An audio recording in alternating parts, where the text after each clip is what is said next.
হ্যাঁ, আমরা আজকে এসেছি একজন বিজ্ঞান মনস্ক একজন ছাত্রের বাসায়, যে কয়েকটা বিজ্ঞান মেলায় অংশগ্রহণ করেছে এবং অনেক পুরস্কার জিতে এনেছে।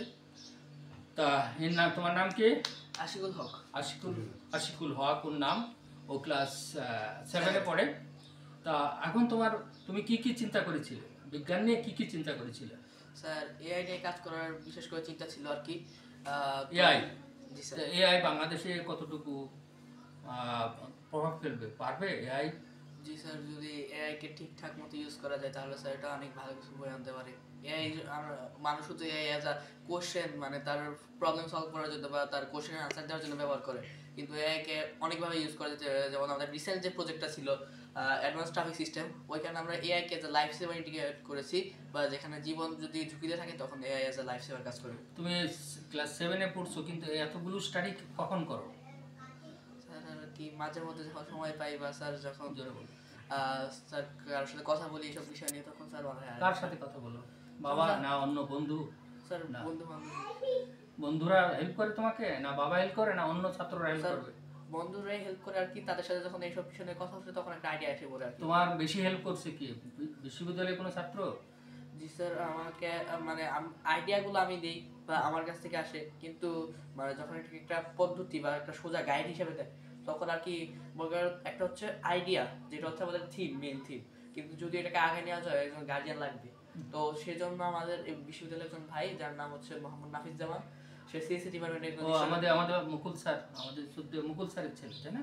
আচ্ছা আচ্ছা, গুড। সে তোমাদের হেল্প করছে মোটামুটি, না? জি, আচ্ছা, মানে আচ্ছা। গাইড করেছে।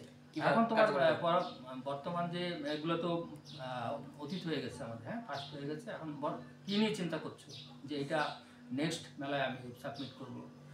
স্যার আপাতত একটা টার্গেট আছে স্যার আর কি, একটা সিস্টেম দিয়ে কাজ করার, এআই সিস্টেম। তা তোমরা যে এটাই ফার্স্ট হয়েছিলে, যে কি কোনটা? Anti slip for drivers. Anti slip for driver. ড্রাইভাররা যাতে ঘুমায় না পড়ে তার জন্য। জি স্যার। তো এইটা বাংলাদেশে তো অনেক জনিত যন্ত্র হিসাবে এটা চালু করতে যাচ্ছে। তোমার কোনো ইয়ে আছে কিনা?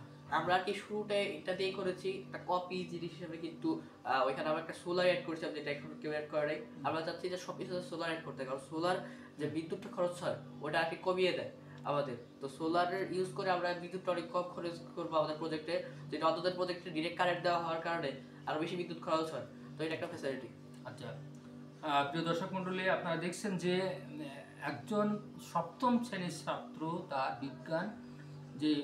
বিজ্ঞান যে মন আছে, বিজ্ঞানের গবেষণাকে করার জন্য যে তার ঐকান্তিকতা আছে, আমরা দেখলাম।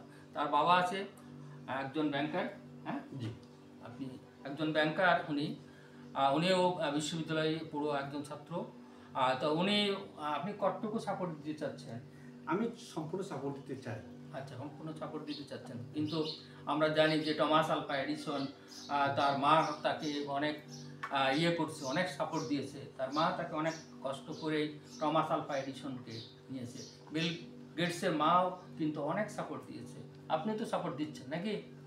আমার মা সাপোর্ট অনেক সাপোর্ট দেয়, মাও অনেক সাপোর্ট দেয়। মারাই তো কিন্তু সব। বিল গেটসের মা কিন্তু অনেক সাপোর্ট দিয়েছে, টমাস আলভা এডিসনের মা কিন্তু সাপোর্ট দিয়েছে। হ্যাঁ, এইভাবে আপনি সাপোর্ট দিতে চান, কিন্তু আমি মনে করি বাংলাদেশের প্রেক্ষাপটে এই রেজাল্টটাই সব কিছু। রেজাল্টই সব কিছু। তোমার রেজাল্ট যদি ভালো না হয় তাহলে কিন্তু তুমি উপরে উঠতে পারবে না। আগে কিন্তু রেজাল্ট, আমি বলতেছি রেজাল্টের সাথে সাথে ওইটাও চিন্তা ভাবনা করবা। কিন্তু তোমাকে তোমার পাঠ্যসূচি, তোমার একাডেমিক পড়াটা কিন্তু যদি তুমি কয় ঘন্টা পড়ো? স্যার আধা ঘন্টা 1 ঘন্টা। আধা ঘন্টা 1 ঘন্টায় কখনো ক্লাস 7-এ পড়া হবে না মোটামুটি বছরের প্রথম দিকে। কিন্তু স্যার যখন আর কি পরীক্ষা শব্দে আসে বা বর্গারে যখন পড়া অনেক বেশি থাকে তখন আরো 2 ঘন্টা বা 3 ঘন্টা। না, 3 ঘন্টা পড়ে সে ভালো রেজাল্ট করছে। তুমি তো ভালো রেজাল্ট করছো। কত রুল তোমার? 9 রেজাল্ট। 2 ঘন্টা পড়ে সে 9 রুল করছে জাহাঙ্গীরনগর বিশ্ববিদ্যালয় স্কুল কলেজের মতো একটা স্কুলে। আমার মনে হয় তার এক্সট্রা কোনো প্রতিভা আছে, তাহলে এত কম পড়ে সে ভালো রেজাল্ট করছে কি করে? এর চিন্তা যে শিক্ষার্থীর আছে এই বয়সে, সে কতদূর যেতে পারে আমরা চিন্তা করতে পারছি না। অবশ্যই তার ভবিষ্যৎ সমস্ত দেশবাসী চিন্তা করবে, আমি তাকে সাপোর্ট দিব ঠিকই, কিন্তু আগে রেজাল্ট, পরে বিজ্ঞানের চিন্তা ভাবনা। আগে তুমি A+ পাও, প্রত্যেকটা সাবজেক্টে A+ পাও, ম্যাট্রিকে পাবা, ইন্টারে পাবা এবং বৃত্তি পাও। হ্যাঁ, এগুলো পাওয়ার পরে তারপরে তুমি এই বিজ্ঞান গবেষণাটা করবা সব সংক্ষিপ্ত, মানে খুব কম সময়ের জন্য 1 ঘন্টা চিন্তা করবো পার ডে, আর বাকি 24 ঘন্টা তুমি ঘুমানো আছে, খেলাধুলা আছে, এইগুলো। তাহলে তুমি বাংলাদেশের ছেলে মেয়েদের জন্য কি বলতে চাও?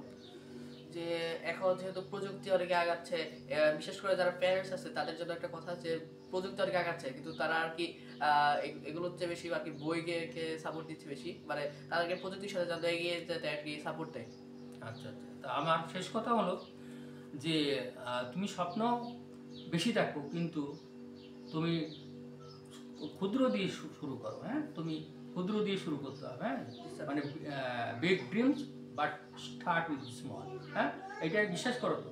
এখন একটু একটু স্বপ্ন তুমি বড় দেখছো, কিন্তু ছোট ছোট যেমন বিন্দু বিন্দু জল মহাসমুদ্র গড়ে তোলে, ঠিক সেমনি ভাবে যেমন স্যার আমাকে আগের বিজ্ঞান বেলা 4টা নরমাল প্রজেক্ট দিচ্ছে, যেগুলো আগে অনেক বানানো হয়েছে, তো ওগুলো আর কি একটা স্মল থেকে শুরু করলাম। সুপ্রিয় শিক্ষার্থী এবং দর্শক মণ্ডলী, আমরা শেষ করতে যাচ্ছি। ক্লাস সপ্তম শ্রেণীর একজন শিক্ষার্থী, তার বিজ্ঞান মনস্ক দেখে আমরা আশ্চর্য হয়ে যাচ্ছি। সবাইকে ধন্যবাদ।